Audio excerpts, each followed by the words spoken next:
నమస్తే, welcome to NH TV and Nationalist hub. నేను రఘునందన్. మొత్తానికి రాహుల్ గాంధీకి సంబంధించి ద్వంద్వ పౌరసత్వానికి సంబంధించి మళ్ళీ ఆ ఇష్యూ తెరపైకి వచ్చిందనే చెప్పాలి. కర్ణాటక నుంచి ఒకానొక బీజేపీ కార్యకర్త అలహాబాద్ హైకోర్టులో పిటిషన్ వేయడం జరిగింది. రాహుల్ గాంధీకి ద్వంద్వ పౌరసత్వం ఉంది అని. ఒకటి భారత్ నుంచి అయితే మరొకటి యూకే నుంచి ఉంది అనేది ఆయన పిటిషన్లో పేర్కొనడం జరిగింది. అయితే అలహాబాద్ హైకోర్టు దీనికి సంబంధించి ఒక కీలక డైరెక్షన్ అయితే ఇచ్చింది సెంట్రల్ గవర్నమెంట్కి, హోమ్ మినిస్ట్రీకి. తనకి ద్వంద్వ పౌరసత్వం ఉందా అనే విషయాన్ని కేంద్ర ప్రభుత్వమే క్లారిటీ ఇవ్వాలి అనే మాట అటు అలహాబాద్ హైకోర్టు చెప్పింది. సో దీని ప్రకారం అటు కేంద్ర ప్రభుత్వం కూడా దీని మీద ఆరా తీయాల్సిన పరిస్థితి అయితే ఇప్పుడు ఉంది. డిసెంబర్ 19 లోపు కోర్టులో సబ్మిట్ చేయాలి రాహుల్ గాంధీకి ద్వంద్వ పౌరసత్వం ఉందా లేదా అనేది. అయితే కేంద్ర ప్రభుత్వం ఆల్రెడీ తన వాదనలు వినిపించింది. ఇది ఇన్వెస్టిగేషన్లో ఉంది అనే వాదన వినిపించింది. ఏదేమైనప్పటికీ కూడా మరి రాహుల్ గాంధీకి ద్వంద్వ పౌరసత్వం ఉందా, అటు భారత్తో పాటు యూకే పౌరసత్వం ఉందా, ఒకవేళ ఉంది అని గనక నిరూపితమైతే ఏం జరుగుతుంది? మరి రాజ్యాంగబద్ధంగా ఆలోచించినట్లయితే తనకు ద్వంద్వ పౌరసత్వం ఉంటే తను ఓటు వెయ్యగలరా, ఒక ప్రజానాయకుడిలాగా ఎలక్షన్స్లో నిలబడగలరా, అండ్ ఇప్పుడున్న లీడర్ ఆఫ్ ఆపోజిషన్ అనేది వర్తిస్తుందా లేదా అనేవి తెరపైకి వచ్చే పరిస్థితులు అయితే ఉన్నాయి. ఇప్పుడు మరి ఏం జరగబోతోంది, ఎటువంటి సమస్య ఇది, మరి దీనిపై అటు కేంద్ర ప్రభుత్వం కానీ ఇటు రాహుల్ గాంధీ కానీ వాదించే వాదనలు ఏ విధంగా ఉండబోతున్నాయి అనేది మనం మాట్లాడదాం. మనతో పాటు బండారు రామ్మోహన్ రావు గారు ఉన్నారు, రాజకీయ సామాజిక విశ్లేషకులు. రామ్మోహన్ రావు గారు నమస్తే అండి, వెల్కమ్ టు నేషనలిస్ట్ హబ్. నమస్తే. సో ఈ ద్వంద్వ పౌరసత్వం విషయం మళ్ళీ తెరపైకి వచ్చినట్లయింది అలహాబాద్ హైకోర్టు వ్యాఖ్యలతోటి. కేంద్ర ప్రభుత్వాన్ని అడిగింది, హోమ్ మినిస్ట్రీని, మీరే సబ్మిట్ చేయాల్సింది మాకు డిసెంబర్ 19 లోపు అని. సో దీన్ని ఎలా అర్థం చేసుకోవాలి, ఈ ఇష్యూని ఎట్లా విభజించాలి, ఎలా అర్థం చేసుకోవాలి? రఘు గారు, మీకు ఎన్హెచ్టీవీ ప్రేక్షకులకు నమస్కారం. రెండు విషయాలు అర్థం చేసుకోవాలి. మనకు చట్టం ఏం చెప్తుంది, ఇప్పుడు జరుగుతున్నది చట్టం ఏం చెప్తుందంటే, ఎవరైతే ఎమ్మెల్యే గాని ఎంపీ గాని చట్టసభలకు గాని ఏ ప్రజాప్రతినిధిగా పోటీ చేయాలంటే మొట్టమొదటి అర్హత నేను భారత పౌరుడిని డిక్లరేషన్ ఇవ్వడం, భారత పౌరుడని రుజువు చేసుకోవడం, భారత పౌరసత్వం ఉండాలి. మళ్ళీ ఆయా చట్టసభలకు నిర్ణయించిన ఏజ్ ఉండాలి. ఉదాహరణకు మిగతా అన్నిటి కూడా మామూలు పంచాయతీల్లో మూడు అంచెల పంచాయతీ నుంచి జిల్లా పరిషత్ వరకు 21 సంవత్సరాలు నిండి ఉండాలి పోటీ చేయడానికి. రెండోది అట్లాగే అసెంబ్లీకి, పార్లమెంట్ కు అయితే అసెంబ్లీకి కానీ లోక్సభకు అయితే వీటికి 25 సంవత్సరాలు పూర్తి చేసి ఉండాలి, నిండి ఉండాలి.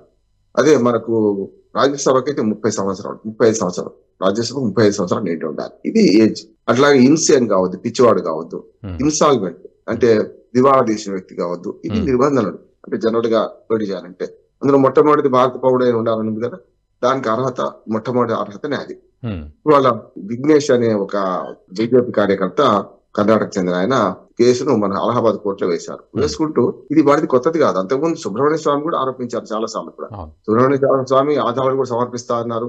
అప్పటి నుంచి ఆరోపిస్తున్నారు విదేశీ పౌరసత్వం ఈయనకు బ్రిటన్ లో ఉన్నది, ఇండియాలో కూడా ఉంది ద్వంద్వ పౌరసత్వం అని చెప్పి. ద్వంద్వ పౌరసత్వం ఉన్న వాళ్ళు ఎవరు కూడా పోటీ చేయడానికి వీల్లేదు, ఓటు వేయడానికి వీల్లేదు. పోటీ చేయడానికి ఎక్కడ సమస్య ఇంకా, కనుక దీనికి వివాదం కొనసాగుతుంది.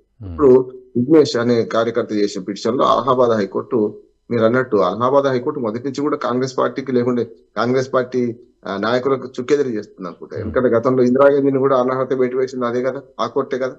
ఆనాడు రాజనారాయణ కేసులో ఆమె అధికార దుర్వినియోగం చేశారు అనే దాని మీదనే మనకు అనర్హత వేటు వేసింది, ఏది పార్లమెంట్ సభ్యత్వానికి, గతంలో ఇందిరాగాంధీ మీద. సరే, ఆ తర్వాత ఎమర్జెన్సీ విధించడం ఇవన్నీ చూసాం మనం గతంలో. అట్లాగే ఇప్పుడు అదే హైకోర్టు, సరే జడ్జీలు మారుతారు కానీ అదే హైకోర్టు ఇవాళ ఈ రాహుల్ గాంధీ దాని మీద కూడా విచారణ జరపమని వెంటనే 19 డిసెంబర్ లోపల మీరు నిర్ణయం వెలువరించమని, నిజానిజాలు చెప్పమని చెప్పి హోంమంత్రిత్వ శాఖకు మన ఆదేశాలు ఇచ్చి నోటీసులు ఇచ్చేసి. ఇప్పుడు దీనిలో ఇంకొక కోణం కూడా కనపడుతున్నారు. బ్రిటన్ లో ఈ విషయాల గురించి బాగా ఆధారాలు ఉన్నాయంటే విజ్ఞాన శిష్యుడు ఆయన అంటున్నాడు ఇప్పటికే. దాని మీద వాళ్ళు బ్రిటన్ నుంచి ప్రయత్నం చేశాను నేను, కానీ వాళ్ళు ఏమంటున్నారంటే వ్యక్తిగత సమాచారాన్ని మేము షేర్ చేసుకోలేము, వ్యక్తులకు అధికారికంగా ఏమైనా వస్తే చెప్తాం కానీ మేము వ్యక్తులకు మాత్రం వేరే ప్రైవేట్ వ్యక్తులకు వెల్లడించలేమని చెప్పి వాళ్ళు అంటున్నట్టు ఈయన ఆరోపిస్తున్నారు. ఇప్పుడు ఏంటి, ఒకవేళ ఇప్పుడు సిబిఐ విచారణ ఇప్పటికే జరుగుతుంది ఆల్రెడీ. ఇప్పటికే రాహుల్ గాంధీ విదేశీ మీద సిబిఐ విచారణ కూడా జరుగుతుంది. దానికి తోడు ఇప్పుడు హైకోర్టు విచారణకు ఆదేశిస్తే కనుక దీని మీద అధికారికంగా వీళ్ళు స్పందించాల్సిన బాధ్యత, అవసరం ఏర్పడ్డది. ఇప్పటిదాకా సుబ్రహ్మణ్య స్వామిని ఆరోపిస్తే రాజకీయం కూడా అనుకుంటున్నారు. ఇప్పుడు రెండు ఒక వంక సిబిఐ విచారణ జరుగుతుంది, ఒక వంకనే ఇప్పుడు హైకోర్టు ఆదేశించడంతో మన విదేశీ మంత్రిత్వ శాఖ ఇవాళ బ్రిటన్ నుంచి సమాచారం తెప్పించుకోవాల్సిన అవసరం ఏర్పడుతుంది కదా వాళ్ళకి కూడా.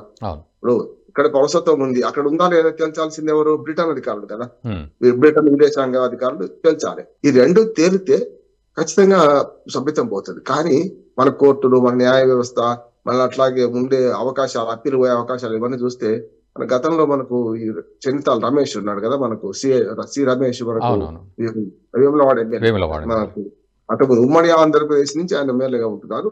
అప్పటి నుంచి మనకు అర్థమవుతుంది ఏంటంటే ఆ కేసు కూడా తేల్చలేదు ఇప్పటికి కూడా. ఇప్పటికి 3 సార్లు కింది నుంచి, అంటే హైకోర్టు నుంచి అటు పైకి పై నుంచి కిందికి, కింది నుంచి పైకి ఆది శ్రీనివాస్ అని వారు 3 సార్లు ఓడిపోయిన ప్రతిసారి వారిని అంటున్నారు.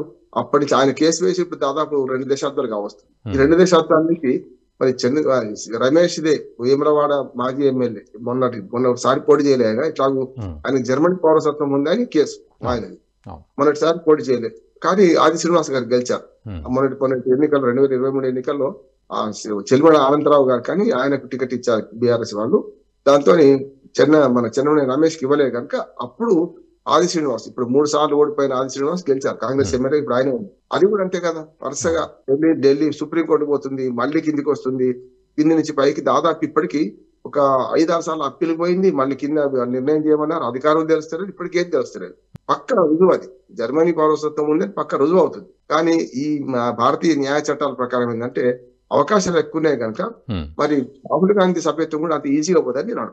సో ఒకవేళ అంటే మనం హైపోథెటికల్గా ఆలోచించినప్పటికీ ఒకవేళ నిజంగానే పౌరసత్వం ఉంది, బ్రిటన్ పౌరసత్వం ఉంది, యూకే పౌరసత్వం అని కనుక ఉంటే ఎలా ఉంటుంది సిచ్యువేషన్? మరి ఇప్పుడు లీడర్ ఆఫ్ ది ఆపోజిషన్ ఉండడం, ఒక ఎంపీగా ఉండడం, ఇవన్నీ కూడా ఎట్లా సాధ్యపడతాయి? లేకపోతే ఇది పూర్తిగా కొట్టివేతకు గురవుతుందా? ఎట్లా అర్థం చేసుకోవాలి? రావు గారు నాకున్న పరిజ్ఞానం మేరకు న్యాయవాదిగా గతంలో ఒక చట్టంలో ఆయన అనర్హత పెట్టబడింది ఎవరి మీద, రాహుల్ గాంధీ మీద, పోయిన పార్లమెంట్ కదా. మనకు 2 ఏళ్ల కన్నా ఎక్కువ శిక్ష పడ్డప్పుడు ఆటోమేటిక్ గా పోతుందని చెప్పి అంతకుముందు లేకుండే సుప్రీంకోర్టు ఇచ్చిన సూచనల మేరకు కోర్టు మనకు ప్రభుత్వం నిర్ణయం తీసుకుంది. అప్పటి నుంచే ఒక లక్షద్వీప్ నుంచి ఒక ఎన్నికైన ఒక ఎంపీ మన పార్లమెంట్ సీట్ పోయింది, అట్లా గీనది పోయింది. కానీ అందులో చిన్న లోసుకు ఏమున్నది, మళ్ళీ అప్పీల్ పోతే లేదన్నది. అంటే అంతకుముందు అసలు ముఖ్యమంత్రులు చాలా మంది, జయలలిత నుంచి మొదలుపెట్టి, కరుణానిధి మొదలు పెడితే లాలూ ప్రసాద్ యాదవ్ కూడా ఎన్నో కేసుల్లో శిక్షలు పడ్డా కూడా అప్పీల్ పోగానే పోయింది కదా. కానీ కేసు తీర్పు రాగానే పోవాలని ఎప్పుడైతే చెప్పిండ్రో దానివల్ల పోయింది. అంతకుముందు ఇలా పోలేదు, జయలలిత పోలేదు, జైలుకి వెళ్ళారు వాళ్ళు. జైలుకి వెళ్ళినప్పుడు తాత్కాలికంగా వేరే ముఖ్యమంత్రిని కన్నీరు సెలవుని పేరు పెట్టారు, మన పన్నీర్ సెలవుని పెట్టుకున్నారు. మళ్ళీ ఆమె రాగానే భరతుని పట్టాభిషేకం లాగా, భరతుని కదా పాదుక పట్టాభిషేకం చేసినట్టు జయలలితకు అప్పగించారు. ఇప్పుడు అదే జరుగుతుంది, కేజ్రీవాల్ విషయంలో అదే జరుగుతుంది. కానీ ముఖ్యమంత్రి జైలుకు వెళ్ళి కూడా ఆయన రాజీనామా చేయలేదు, చూసిన కదా మీరు. అంటే తర్వాత రాజీనామా చేసాడు, కానీ మొదటి జైలు నుంచే పరిపాలించాడు. అట్లా చూసుకుంటే మరి అక్కడ అబద్ధ ముఖ్యమంత్రిగా ఉండి మరి తర్వాత ముఖ్యమంత్రిగా ఆమె చేస్తున్నది కదా. ఆ దేశంలో చూసుకుంటే ఇప్పుడు ఈ పౌరసత్వం విషయంలో ఆయన పదవి పోతుందా లేదా అంటే చాలా పెద్ద ప్రశ్నే, ప్రజలే అంటున్నాడు. పోవడానికి కారణం ఉన్నది, కానీ పోయిన తర్వాత మళ్ళీ ఇవన్నీ ఇప్పుడు నేను చెప్పాను కదా, ఆ 2 సంవత్సరాల శిక్ష పడగానే వెంటనే మళ్ళీ అప్పీల్ పోగానే ఎట్లా మళ్ళీ రిటర్న్ అయిందో అంతే కదా. అప్పుడే మళ్ళీ పునరుద్ధరించబడింది. ఇప్పుడు మళ్ళీ 2 చోట్ల ఎంపీ గెలిచిండు ఆయన, ఒక చోట రాజీనామా చేసిండు. ఇప్పుడు వయనాడులో ప్రియాంక గాంధీ గెలిచింది. ప్రతి ఇష్యూ కూడా సాగదీయడానికి మన న్యాయ వ్యవస్థలో మంచి అవకాశాలు ఉన్నాయి అని అంటున్నాను. సుబ్రహ్మణ్య స్వామి లాంటి మొండోడే ఇప్పటిదాకా సాధించలేకపోయాడు, ఆరోపణ చేసి ఊరుకున్నాడు. కానీ ఇప్పుడు నేను వినీత్ షిరి ఎవరున్నారో ఆయన బీజేపీ కార్యకర్త, ఆయన ఒక కీలకమైన మాట మాట్లాడాడు. అధికారికంగా మీరు అడిగితే బ్రిటన్ వాళ్ళు మీకు ఇస్తే అప్పుడు రుజువు చేయగలుగుతాను, నేను అడుగుతూ ఇస్తలేరు అంటున్నాడు. ఇప్పుడు ఏం చేయాలి? అలహాబాద్ హైకోర్టు ఇచ్చిన సూచనల మేరకు లేకుంటే ఆదేశాల మేరకు భారత విదేశాంగ శాఖ మంత్రిత్వ శాఖ బ్రిటన్ నుంచి సమాచారం తెప్పించుకోవాలి. ఉన్నదాలో తేల్చమంటున్నాం కదా, తేలిస్తే మాత్రం పోయే అవకాశం ఎక్కువ ఉంది. ఏది మనకు పోటీకి అర్హత అనర్హత ఉన్నాయి కనుక ఫస్ట్ అర్హతనే విదేశీ పౌరసత్వం ఉండొద్దు, పౌరసత్వం భారతీయ పౌరసత్వం ఉండాలని కనుక దాని ప్రకారం పోతుంది. అది హైపోథెటికల్ కావచ్చు అని ఏళ్ళు పూళ్ళు పట్టవచ్చు అని నేను అనుకుంటున్నాను. సో అంటే రామ్మోహన్ రావు గారు మీరు అన్నట్లు ఒక కంక్లూజన్కి వద్దాం. అంటే ఫైనల్గా నిజంగానే ఎంతకాలం పట్టొచ్చు అని అర్థం చేసుకోవాలి. మనం అనుకున్నట్లు అటు సుబ్రహ్మణ్య స్వామి దీని గురించి ప్రస్తావించడం దాదాపు సంవత్సరాలు గడుస్తూనే ఉంది ఇక్కడే. అండ్ ఇప్పుడు కేంద్ర ప్రభుత్వం డిసెంబర్ 19 లోపే సబ్మిట్ చేయాల్సిన పరిస్థితి. సో అంటే ఎక్కువ సమయం పట్టే అవకాశం ఉంటుందా? 19 లోపే దీనికి సంబంధించి సబ్మిట్ చేయడం, అటు బ్రిటన్ ప్రభుత్వం కూడా దీనికి సంబంధించి రెస్పాండ్ అవ్వడం, ఇదంతా జరిగిపోతుందంటారా? అది ఈజీ కాదంటున్నా. నేను చెప్పాను 2 దశాబ్దాలుగా ఒక ఎమ్మెల్యే పౌరసత్వం గురించి జర్మనీ పౌరసత్వం ఉన్నది అని ఆయన ఒప్పుకున్నా, అక్కడి నుంచి పౌరసత్వం ఉన్నది అని ఒప్పుకున్న వాడికి సభ్యత్వం పోనప్పుడు, జైలు పోనప్పుడు, ఇప్పుడు ఈయనది ఇంకా 2 అంటే ఢిల్లీ బహుత్ దూర్ హై అని గారు 3 ఉంటాయి, అలహాబాద్ హైకోర్టు అంది అన్నది. దీని మీద అప్పీల్ పోతారు వీళ్ళు. అసలు ఆదేశాన్ని క్యాన్సిల్ చేయొచ్చు కదా, ఆదేశాన్ని ఢిల్లీ మన సుప్రీంకోర్టు కొట్టేయచ్చు కదా. కనుక ఇక్కడ 3-4 ఉన్నాయి. ఒకటి అలహాబాద్ హైకోర్టులో సింగిల్ బెంచ్ ఇచ్చారు తీర్పు. డబుల్ బెంచ్ ఉన్నది, ట్రిపుల్ బెంచ్ ఉన్నది, 5 మెన్ బెంచ్ ఉన్నది. అలహాబాద్ హైకోర్టు 4 అవకాశాలు ఉన్నాయి. దీని మీద వెంటనే సుప్రీం నుంచి స్టే తెచ్చుకుంటే మళ్ళీ మొదటికి వస్తుంది కదా. ఒకవేళ అంత అయిన తర్వాత సుప్రీం కోర్టులో కూడా మళ్ళీ సేమ్ నేను అన్నది ఉంటే మళ్ళీ సింగిల్ బెంచ్ ఉంటుంది, డబుల్ బెంచ్ ఉంటుంది. చివరకు మనకి రాజ్యాంగ ధర్మాసనానికి పోకపోవచ్చు, ఎందుకంటే రాజ్యాంగ నిర్ణయం కాదు, ఒక వ్యక్తి మీద కేసు కనుక రాజ్యాంగ ధర్మాసనానికి పోదు. కానీ సింగిల్ డబుల్ బెంచ్ తీర్పుల మీద కూడా ఆధారపడి ఉంటుంది. కనుక చివరికి అంటే ఇదంతా తేల్చేలోగా దాదాపు దశాబ్దం పట్టవచ్చు, 2 దశాబ్దాలు పట్టవచ్చు. ఆ తర్వాత ఎవరు ఉంటారు ఎవరు పోతారని తెలియదు కదా. అందుకని ఢిల్లీ బహుత్ దూర్ హై అని వెంటనే అనుకున్నంత ఇన్స్టాంట్ జస్టిస్ మాత్రం లభించదు. ఒక చర్చ కొనసాగుతుంది. ఆయన సభ్యత్వం మీద పెద్ద ఎత్తున ఊహాగానాలు మాత్రం కొనసాగుతుంది. Thank you very much Rammohan Rao గారు. సో అదండి పరిస్థితి. మొత్తానికి రాహుల్ గాంధీ ద్వంద్వ పౌరసత్వంపై మళ్లీ చర్చ మొదలైంది. అలహాబాద్ హైకోర్టు అటు కేంద్ర ప్రభుత్వానికి డైరెక్షన్స్ అయితే ఇచ్చింది. డిసెంబర్ 19 లోపు తన పౌరసత్వం గురించి ఆరా తీసి మొత్తానికి సబ్మిట్ చేయాలని.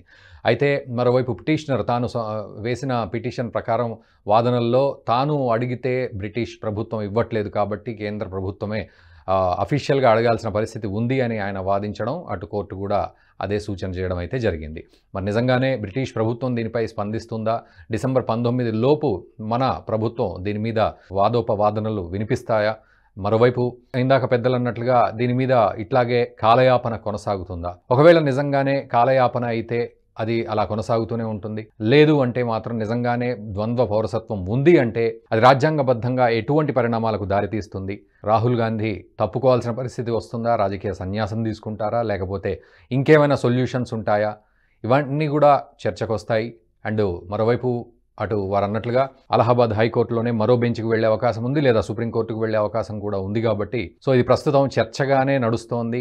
మరి లీగల్గా ఎలాంటి ప్రొసీడింగ్ ఉంది అనేది డిసెంబర్ 19 లోపు తేలాల్సిన సిచ్యువేషన్ అయితే ఉంది. మీరేమంటారో కామెంట్ చేయండి. వీలైతే వీడియోని మీ మిత్రులకు కూడా షేర్ చేయండి. Thank you very much. ఈ వీడియో మీకు నచ్చినట్టయితే లైక్ చేయండి, 10 మందికి షేర్ చేయండి. అలాగే కామెంట్ల రూపంలో మీ అభిప్రాయాలను మాతో పంచుకోండి. Nationalist hub group of channels ను సబ్స్క్రైబ్ చేసుకుని తెలుగునాట జాతీయవాద జర్నలిజాన్ని ప్రోత్సహించండి. ఈ వీడియో కింద ఉన్న బెల్ ఐకాన్ పై క్లిక్ చేయడం మర్చిపోవద్దు.